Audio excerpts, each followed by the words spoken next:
नमस्कार दर्शकों, शाम के 5 बज गए और आप देख रहे हैं आपका पसंदीदा कार्यक्रम सत्ता का महासंग्राम, जहां बात होती है महाराष्ट्र विधानसभा चुनावों की और साथ ही में हम बात करते हैं झारखंड विधानसभा चुनावों की। आपके साथ मैं हूं विकास ब्रजेश सक्सेना। आगाज करेंगे सत्ता के महासंग्राम का। सबसे पहले आपको दिखाएंगे जहां आज महाराष्ट्र में सूचियों का दिन रहा है। जी हां, 2 सूचियां आई, लेकिन दोनों सूचियों ने ध्यान जो है सबका अपनी तरफ आकर्षित किया है। आपको बता दें, कांग्रेस ने अपने 23 उम्मीदवारों की लिस्ट जारी कर दी है, तो बीजेपी ने अपने स्टार प्रचारकों की लिस्ट भी जारी कर दी है। खबरों की शुरुआत करेंगे सबसे पहले बीजेपी के स्टार प्रचारकों की लिस्ट में। तो सबसे पहले देखिए, ये बड़ी खबर आपको बता रहे हैं, भारतीय जनता पार्टी ने अपने स्टार प्रचारकों की लिस्ट जो है वो भी अब जारी कर दी है, यानी लागू कर दी है। उसके बाद कौन कौन के नाम है आपको दिखाएंगे। सबसे पहले ये बड़ी खबर आपको दिखा रहे हैं जिसमें 40 नेताओं के नाम शामिल किए गए हैं। इसमें प्रधानमंत्री नरेंद्र मोदी से लेकर गृह मंत्री अमित शाह, मुख्यमंत्री योगी आदित्यनाथ, जेपी नड्डा, तमाम बड़े चेहरे जो हैं इसमें शामिल किए गए हैं। और ये अगर बात की जाए तो स्टार प्रचारकों की लिस्ट जो है वो अब जारी कर दी गई है भारतीय जनता पार्टी की तरफ से। 40 नेताओं के इसमें नाम जो है उनको शामिल भी किया गया। ये बड़ी खबर आपको बता रहे हैं जिसमें प्रधानमंत्री नरेंद्र मोदी, अमित शाह, जेपी नड्डा, राजनाथ सिंह,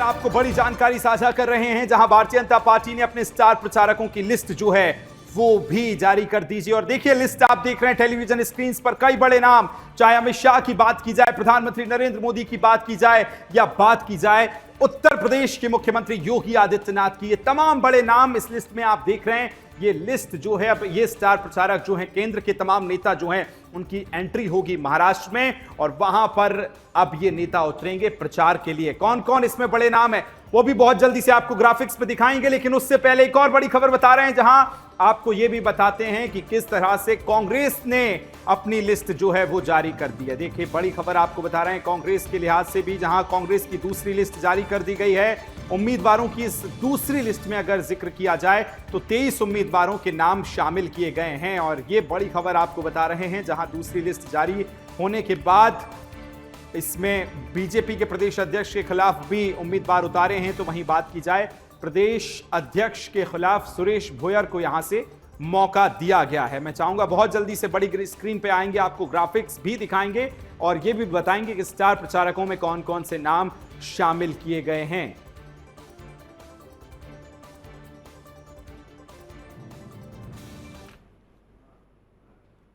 तो चलिए देखिए, आपको दिखाएंगे और ये बड़ी जो लिस्ट है अब आपको दिखाने जा रहे हैं, इसमें कौन कौन शामिल। मैं चाहूंगा कि पूरा इस पे हम दिखाएंगे बीजेपी के स्टार प्रचारक जो हैं वो इसमें कौन कौन है, ये भी आपको दिखाने जा रहे हैं। सबसे पहले देखिए, आप देखेंगे शिव प्रकाश, भूपेंद्र यादव, अश्विनी वैष्णव, ज्योतिरादित्य सिंधिया, पीयूष गोयल, नारायण राणे का नाम भी इसमें है, पंकजा मुंडे, चंद्रकांत पाटिल, विनोद तावड़े, आशीष शेलर, सुधीर जो उनका नाम है, रविंद्र चौहान, स्मृति ईरानी, प्रवीण खेड़कर जो है वो हैं, अशोक नित्य आते हैं, नवनीत राणा भी इस लिस्ट में शामिल की गई भारतीय जनता पार्टी की इस लिस्ट में।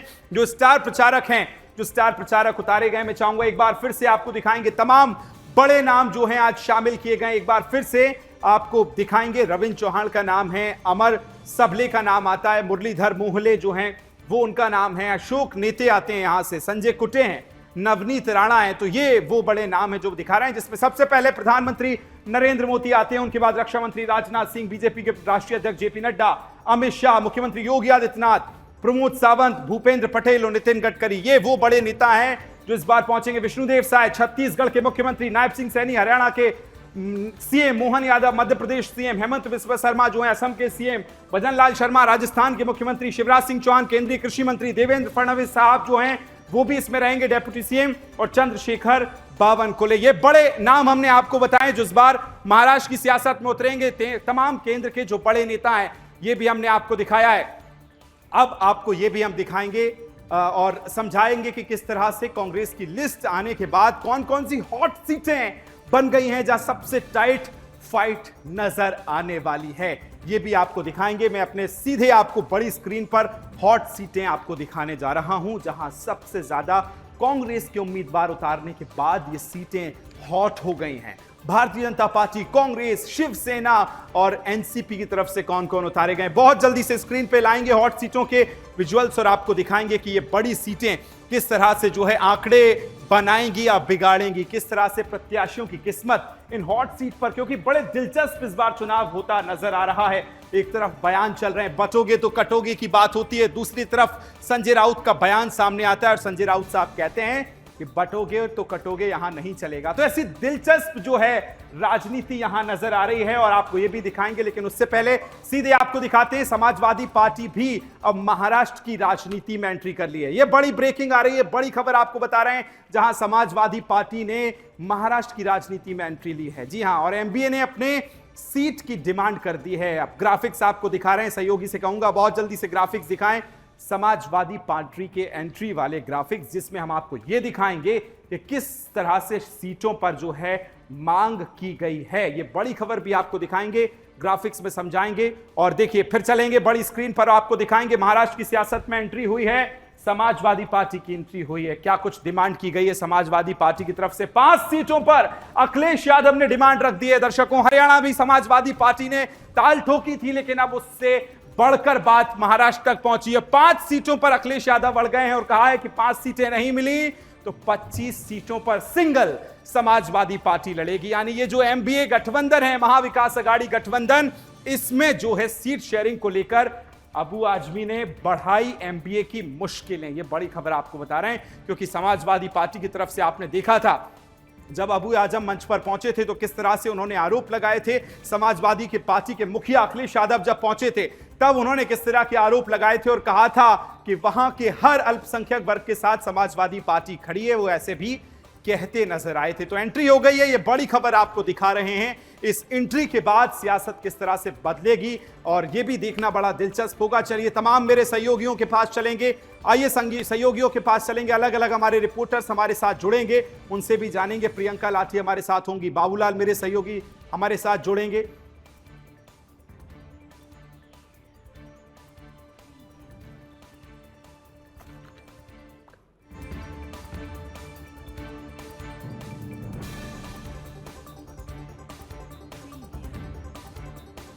की देखिए शुरुआत करेंगे महाराष्ट्र के अलग अलग हिस्सों से। हमारे सहयोगी जो हैं वो हमारे साथ ज्वाइन होंगे, लेकिन उससे पहले जो हमने बात कही बटोगे तो कटोगे, मुख्यमंत्री योगी आदित्यनाथ का बयान ये सामने आया था, लेकिन इस समय संबोधित कर रहे हैं, सीधे क्या कुछ कह रहे हैं वो आपको सुनवाते हैं और उसके बाद जब लौटेंगे तो बताएंगे क्या कुछ है बड़े हाल महाराष्ट्र की सियासत पर। सीधे चलते हैं मुख्यमंत्री योगी आदित्यनाथ के पास। समाज की संवेदना का पात्र बनना चाहिए था। वास्तव में आजादी दीपावली के पूर्व जब अब कल परसों से कार्यक्रम प्रारंभ होंगे, इन 2 अक्टूबर 2014 को पहले काम सफाई कर्मचारियों का कर रहे हैं, तो मैं इस अवसर पर आप सबको सबसे पहले बधाई देता हूं, आपका अभिनंदन करता हूं और दीपावली की हृदय से बधाई देता हूं आप सबके प्रति, आपके परिवार वालों के प्रति।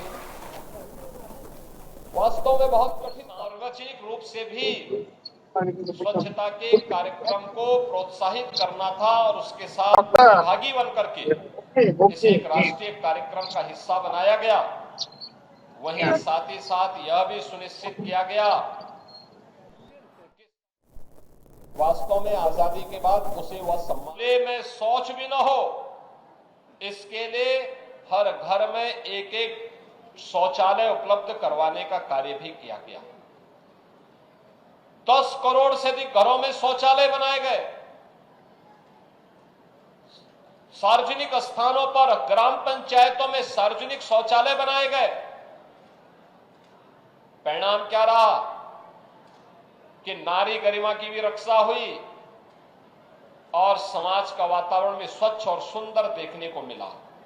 और आज उसका लाभ हर तबके का व्यक्ति ले रहा है, समाज की छवि भी अच्छी हुई है, सबको इसका लाभ आज दिखाई देता है। बहनों और भाइयों, व्यक्तिगत जीवन में स्वच्छता के प्रति, सार्वजनिक जीवन में स्वच्छता के प्रति प्रधानमंत्री जी का स्वच्छ भारत मिशन एक मील का पत्थर साबित हुआ और इसने हर व्यक्ति के जीवन में परिवर्तन लाने का काम किया। पर्व और त्योहार के पहले वैसे भी हर घर में सफाई होती है, पुताई होती है। स्वाभाविक रूप से उसका जो वाहक है, यह कार्यक्रम अपनी सफलता की ऊंचाई को प्राप्त कर सके, इसके लिए सफाई कर्मचारी का सम्मान आवश्यक है। नगर निगम गोरखपुर को मैं इस बात के लिए धन्यवाद दूंगा कि उन्होंने स्वच्छता के वाहक, नींव के पत्थर इन सफाई कर्मचारियों को इस अवसर पर पर्व और के त्योहार के पहले, ठीक पहले इनका स्मरण किया, आज उन्हें सम्मानित किया और सम्मानित करने के साथ ही यहां पर सभी महानगर के अंदर सभी सफाई कर्मचारियों को इसी प्रकार का सम्मान नगर निगम के द्वारा, महापौर के द्वारा, पार्षदों के द्वारा, पूरे नगर निगम बोर्ड के द्वारा, नगर निगम के अधिकारी और कर्मचारियों के द्वारा इसी प्रकार से दिया जाएगा, इस विश्वास के साथ कि जो कार्य गोरखपुर नगर निगम कर रहा है, यही कार्य अन्य नगर निकाय भी करें, प्रदेश भर के नगर निकाय करें, जिससे पूरे प्रदेश को स्वच्छ और सुंदर बनाने में हमें मदद मिल सके। दीपावली हर्षोल्लास का हमारा पावन पर्व है। हम खुशी मनाते हैं, दीपोत्सव मनाते हैं। दीपोत्सव का आनंद तभी है जब स्वच्छता रहेगी। स्वच्छता के लिए सबको प्रयास करना पड़ेगा, सामूहिक रूप से प्रयास करना पड़ेगा। हर व्यक्ति को संकल्प लेना पड़ेगा कि स्वच्छता के इस कार्यक्रम का हम हिस्सा बनेंगे। इस राष्ट्रीय कार्यक्रम में मेरी भी अब सहभागिता होगी, पूरा सहयोग करूंगा। मेरे स्तर पर किसी सार्वजनिक स्थान पर कोई गंदगी नहीं फैलाई जाएगी। यह गंदगी चाहे भौतिक रूप से हो, चाहे वह किसी अन्य प्रकार से हो, वह किसी भी रूप में समाज के बीच में वातावरण जिससे खराब हो, इस प्रकार का माहौल किसी को बनाने नहीं देना है। और इस कार्यक्रम के साथ आज हम सब जुड़ रहे हैं। मुझे प्रसन्नता है कि कुछ वर्ष पहले तक हम गोरखपुर महानगर के अंदर बरसात के समय एक बरसात पड़ जाती थी, पूरा गोरखपुर महानगर जल प्लावित हो जाता था। अब गोरखपुर में एक दिन मैं देख रहा था, पूरे रात भर बारिश पड़ी, सुबह जब हम लोग निकले तो कहीं भी जल जमाव नहीं था। ये दिखाता है विकास हुआ है। और गोड़धोवा नाला का काम पूरा हो जाता है तो फिर तो गोरखपुर के उत्तर में तो जल जमाव का सवाल ही नहीं होता। सारी समस्या का समाधान यहाँ का कर देगा। ये 4 लेन की सड़क बन रही है, साथ साथ नाला बनेगा, फिर जल जमाव की राप्ती नगर की समस्या का भी समाधान होगा, गोड़धोवा नाले का काम भी पूरा होगा, सुंदरीकरण का कार्य होगा, ट्रैफिक की समस्या का भी समाधान होगा। और रहा है, लेकिन कांग्रेस की लिस्ट आने के बाद कुछ सीटें बड़ी दिलचस्प हो गई हैं, जहां मुकाबला जो है हाई प्रोफाइल होने नजर जा रहा है। बड़ी स्क्रीन पर चलेंगे, कुछ आपको ग्राफिक्स में दिखाने जा रहा हूं और इस ग्राफिक्स में आपको ये समझाएंगे कि किस तरह से मुकाबला दिलचस्प होने जा रहा है। चलिए बड़ी स्क्रीन पर आते हैं, दिखाएंगे। सबसे पहले महाराष्ट्र की कामठी सीट आती है, चंद्रशेखर बावनकुले आते हैं, भारतीय जनता पार्टी की तरफ से उम्मीदवार हैं। तो दूसरी तरफ देखेंगे कांग्रेस की तरफ से सुरेश भोयर यहां चुनावी मैदान में उतार दिया गया कांग्रेस की तरफ से। कुछ और नाम आएंगे, 4 को सीट आती है। बीजेपी से योगेश सागर जो हैं यहां उतारे गए हैं। तो कांग्रेस की अगर बात की जाए तो कांग्रेस की तरफ से यशवंत सिंह आ गए हैं कांग्रेस पार्टी की तरफ से। कुछ और नाम बहुत जल्दी से आपको दिखाएंगे कि कांग्रेस की लिस्ट आने के बाद ऐसी कौन सी सीटें हैं जो दिलचस्प हो गई हैं। सयान केलीवाड़ा आती है, बीजेपी से तमिल सेल्वन आते हैं यहां पर चुनावी मैदान में और कांग्रेस ने इन्हें गणेश यादव साहब को यहां से मौका दे दिया है, ये आप दिखा रहे हैं। और इसके बाद कुछ और नाम आपको दिखाएंगे सीटों के, जहां जलवाम आती है, जामोद सीट पर अतुल भातखलकर आते हैं भारतीय जनता पार्टी की तरफ से, बीजेपी के नेता हैं, बड़ी हाई प्रोफाइल सीट है। और कालू बोधबलिया को यहां से चुनावी मैदान में कांग्रेस ने उतार दिया। यानी कुछ और सीटें जो ऐसी हैं कि बड़ी दिलचस्प होती नजर आ रही हैं। अब आपको कुछ और ग्राफिक्स दिखाएंगे, वो ग्राफिक्स के 90 सीटों पर, कल जो 85 सीटों पर फॉर्मूला तय हुआ था, उसके बाद अब किस तरह से बदल गई स्थिति। महायुति की सबसे पहले बात करते हैं। बात आती है देवेंद्र फडणवीस साहब की, भारतीय जनता पार्टी 151 सीटों पर यहां से आगे आई है नाम लेकर। इसके बाद आती है शिवसेना की बात और उसमें आते हैं एकनाथ शिंदे साहब, 84 सीटें आती हैं। फिर बात आती है एनसीपी अजित पवार की, 53 सीट्स यहां से आती हैं। अब बात करते हैं महाविकास अघाड़ी की। कल यहां आपने देखा होगा कि 85 सीट्स लिखी थी, लेकिन यह आंकड़ा अब 90 बन गया है और 90 सीटें दी गई हैं। बाकी बची जो सीटें हैं अन्य दलों के पास गई हैं और इन बची सीटों की अगर हम बात करें दर्शकों, इन्हीं बची सीटों को लेकर अब अखिलेश यादव ने कह दिया है कि 5 सीटें जो हैं हमें चाहिए। ये दावे हो गए महायुति में, इसलिए हम कह रहे हैं कि एक अधूरी लिस्ट और ऊपर से ट्विस्ट ही ट्विस्ट। चलेंगे तमाम सहयोगियों के पास, मुझे ज्वाइन कर लिया है तमाम सहयोगियों ने। मनीषा जोशी मेरे साथ जुड़ गई हैं, मुंबई से उनके साथ हैं स्नेहल जोशी, नागपुर से बाबूलाल राठौर संभाजी नगर से, और विजय रणदेवे पुणे से मेरे साथ जुड़ रहे हैं। प्रियंका लाठी भी मेरे साथ थोड़ी देर में जुड़ेंगी। सभी का बहुत बहुत स्वागत है। सबसे पहले चर्चा की शुरुआत मनीषा आपके साथ कर रहा हूं। आज बड़ी लिस्टों का दौर रहा। भारतीय जनता पार्टी ने अपने स्टार प्रचारकों की लिस्ट जारी की, कांग्रेस ने अपने बाकी प्रत्याशियों की, लेकिन अखिलेश यादव की एंट्री भी हो गई। आज का दिन किस तरह से सियासी मायनों में खास रहा है? Manisha, over to you. जी बिल्कुल, आप आवाज आ रही है? जी आ रही है मनीषा, बोलिए। आ रही है? जी जी जी बिल्कुल। आपको बता दें कि राष्ट्रवादी जो कांग्रेस पार्टी है, शरद पवार गुट से जो है दूसरी लिस्ट, कैमरा आपका ऑफ है मनीषा, एक बार चेक कर लीजिए। जी अभी जारी हुई है। वो लिस्ट जो है उसमें कई जो है बड़े नेताओं के नाम है, जो पुराने जो लोग हैं उन्हें उम्मीदवारी दी गई। इसके साथ ही नए चेहरों को भी उम्मीदवारी दी गई है। इसके साथ ही आपको बता दें कि राष्ट्रवादी कांग्रेस पार्टी शरद पवार गुट है जो मनीषा, मैं आपके पास लौट रहा हूं। आई थिंक आपका कैमरा जो थोड़ा सा ऑफ नजर आ रहा है मुझे यहाँ से, या फिर नेटवर्क की दिक्कत, एक बार आप चेक कर लीजिए फिर लौटूंगा। बाबूलाल, जरा बताइए, स्टार प्रचारकों की लिस्ट भारतीय जनता पार्टी की तरफ से जारी कर दी है। तमाम केंद्रीय मंत्री हैं, मुख्यमंत्री योगी आदित्यनाथ का इसमें नाम शामिल किया गया। किस तरह से लिस्ट आई है और कौन कौन से बड़े नेता उतरने वाले हैं, जरा बताइए।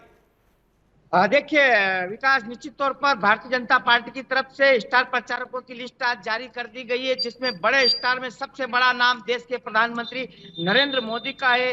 योगी आदित्यनाथ जी, गडकरी जी का है, ऐसे कई तमाम वो बड़े चेहरे जो अब कुछ दिनों के बाद में महाराष्ट्र में महायुति के लिए प्रचार करते हुए नजर आएंगे। अगर हम बात करें प्रधानमंत्री नरेंद्र मोदी की, तो जानकारी ये मिल रही है कि प्रधानमंत्री नरेंद्र मोदी 5 नवंबर से महाराष्ट्र में सभाएं रैली करेंगे। 10 से 12 उनकी बड़ी रैलियां का आयोजन यहाँ पर किया गया है, जिसमें रोड शो भी होगा। तो निश्चित तौर पर अब दिवाली के बाद 5 तारीख का इंतजार है, क्योंकि 5 तारीख के बाद ये तमाम जो बड़े चेहरे हैं जिनका नाम स्टार यादी की लिस्ट में आया है, ये अब महाराष्ट्र के रणनीति चुनाव के मैदान में उतरेंगे और धुआंधार प्रचार देखने को मिलेगा। क्योंकि इस बार महाराष्ट्र में एक चरण में चुनाव है, तो एक साथ प्रचार अभियान को चलाना पड़ेगा। हर बार हम देखते हैं दूसरे चुनाव में कि 2-2, 3-3, 4-4 चरण में चुनाव होते, तो जो स्टार प्रचारक है उन्हें अलग अलग चरण में चुनाव प्रचार करने का मौका मिलता है, लेकिन अब ऐसा नहीं है, एक ही चरण में प्रचार करना होगा। ठीक है बाबूलाल, लौटूंगा आपके पास। बिल्कुल, ये तमाम बड़े नाम ऐसे हैं जो इस बार महाराष्ट्र की सियासत में नजर आएंगे प्रचार करते हुए। स्नेहल, जरा बताइए पुणे में किस तरह से हाल है आज? सियासी बड़ा क्या कुछ आपको देखने को मिला, और वहां कैंपेनिंग, क्योंकि अब नामांकन की तरफ सब बढ़ गए हैं, आखिरी लिस्ट भी जो है नाम डेट है वो भी आ गई है, अभी क्या माहौल नजर आता है आपको? स्नेहल,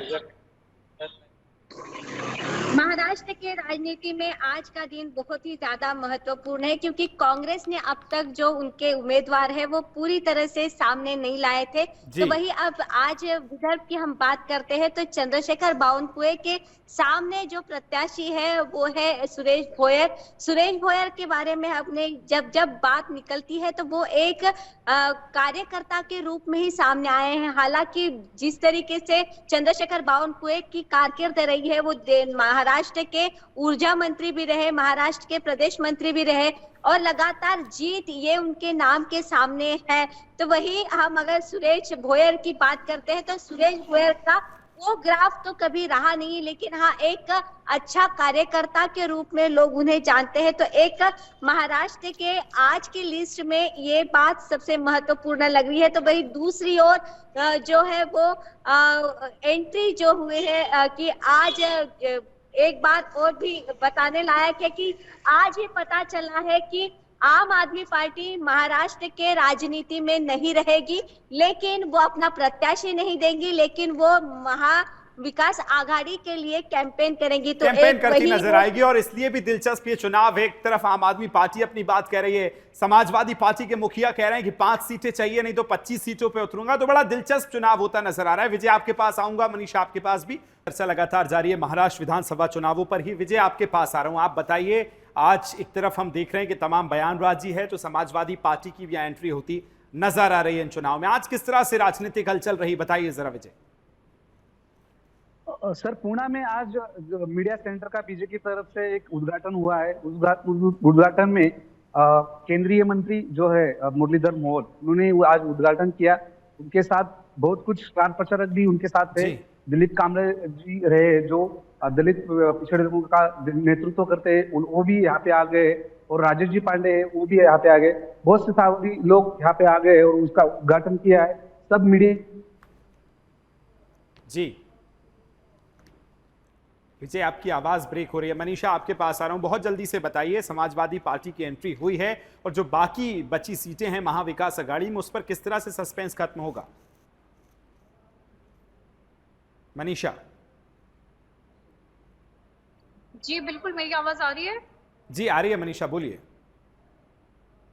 जी, आपको बता दें कि राष्ट्रवादी कांग्रेस पार्टी जो शरद पवार गुट है, उनकी जो 22 प्रत्याशियों की जो लिस्ट है वो अभी जारी हुई है। इसके साथ ही आपको बता दें कि शरद पवार जो है लगातार जो है महाविकास आघाड़ी के नेताओं के साथ बैठक करते नजर आ रहे हैं। कहीं ना कहीं कुछ सीटों को लेकर अब भी जो है मतभेद बना हुआ है, उसे सॉल्व करने के लिए लगातार कांग्रेस के जो नेता है, वरिष्ठ नेता बाला साहेब थोरात है, वो उद्धव ठाकरे से लगातार मीटिंग कर रहे हैं। इसके साथ ही अभी थोड़ी ही देर में जो है सिल्वर ओक यानी कि शरद पवार की जो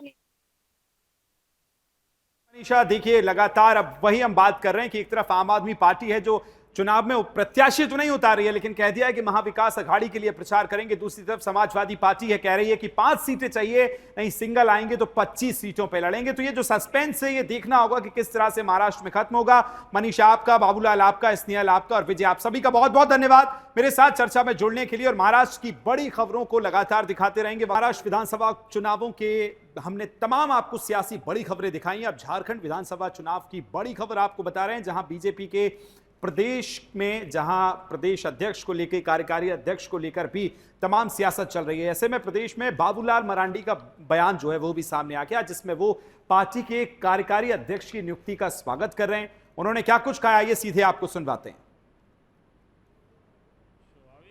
क्योंकि अध्यक्ष चुनाव खुद लड़ रहे हैं, तो हमारी अपनी व्यस्तता है। तो हमारे एक पुराने साथी को कार्यकारी अध्यक्ष के रूप में केंद्र ने मनोनीत किया कि उससे अच्छा और क्या हो सकता है। हम सब लोग मिल करके अब झारखंड में जो हम कह रहे थे 51+, इस बार सीट हम लोग यहाँ ले आएंगे। स्वाभाविक है, क्योंकि अध्यक्ष चुनाव खुद लड़ रहे हैं, तो हमारी अपनी व्यस्तता है। तो हमारे एक पुराने साथी को कार्यकारी अध्यक्ष के रूप में केंद्र ने मनोनीत किया कि उससे अच्छा और क्या हो सकता है।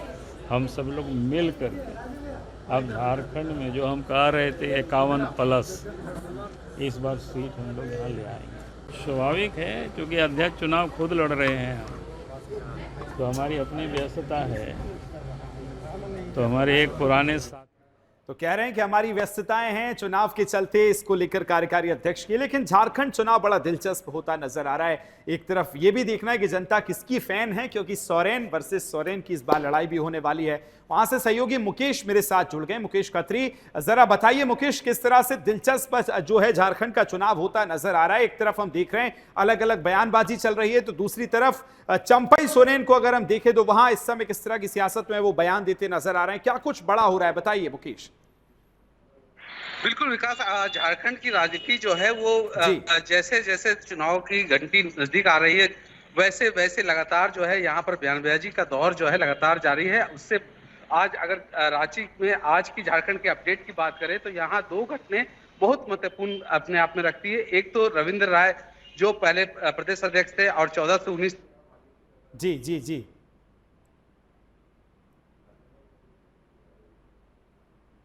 चल रहे थे और वो जी करने जा रहे थे, तो इसी बीच आज उनको कार्यकारी अध्यक्ष बनाया जाता है। पहली घटना तो ये है। दूसरी घटना ये है कि जो शिबू सोरेन की बहू है सीता सोरेन, जो बीजेपी ज्वाइन की थी, जो दुमका से प्रत्याशी भी है, तो वहां पर की स्थिति यह है कि जामताड़ा के जो प्रत्याशी, कांग्रेस प्रत्याशी हैं, उन्होंने कहा है कि सीता सोरेन जो है वो बनी हुई कैंडिडेट है, सड़ी गली हुई कैंडिडेट है, इस तरह के बयान दिए हैं, जिसको लेकर जो है राजनीति पूरी गर्म है। जो इरफान अंसारी है, उन्होंने साफ साफ सीता सोरेन पर एक आरोप लगाया है, जिसको लेकर सीता सोरेन ने अभी कहा है कि वो माफी मांगे, नहीं तो इसके लिए उग्र आंदोलन होगा। वहीं बीजेपी जो है चुनाव आयोग के शरण में गई है और कांग्रेस भी इस पर, जो इरफान अंसारी, उन्होंने 1 करोड़ रुपए का मानहानि का दावा करने की बात कही है कि वो सीता सोरेन पर मानहानि का दावा करेंगे। तो ऐसे में झारखंड की राजनीति में कांग्रेस और बीजेपी 2 ध्रुव है, दोनों के बीच में ही टक्कर है। और अभी अगर पहले चरण का जो खत्म हुआ है नामांकन, तो उसमें 42 सीटों में चुनाव होने हैं। उसमें 42 सीटों के लिए 427 उम्मीदवार जो है अभी मैदान में हैं, जो पहले चरण की बात है। दूसरी चरण की नामांकन जारी है और अभी जो बात करें तो बीजेपी की ओर से 68 सीटों पर चुनाव लड़ने की बात कही गई है, जिसमें 66 का नामों की घोषणा हो गई है। 2 सीटों के नामों की घोषणा अभी बची हुई है बाकी है। तो बिल्कुल सियासत लगातार गर्म है, क्योंकि झारखंड में बड़ा दिलचस्प मुकाबला होता नजर आ रहा है। एक तरफ हेमंत सोरेन का अपना दावा है, दूसरी तरफ मरांडी साहब कह रहे हैं कि चुनाव की व्यस्तता है, लेकिन कार्यकारी अध्यक्ष जरूर दिया गया है। बहुत बहुत धन्यवाद, थैंक यू सो मच तमाम जानकारी साझा करने के लिए। आज फिलहाल सत्ता के महासंग्राम में महाराष्ट्र से लेकर झारखंड विधानसभा चुनावों में फिलहाल इतना ही। कल फिर हाजिर होंगे इसी वक्त, तब तक के लिए मुझे दीजिए अनुमति, नमस्कार।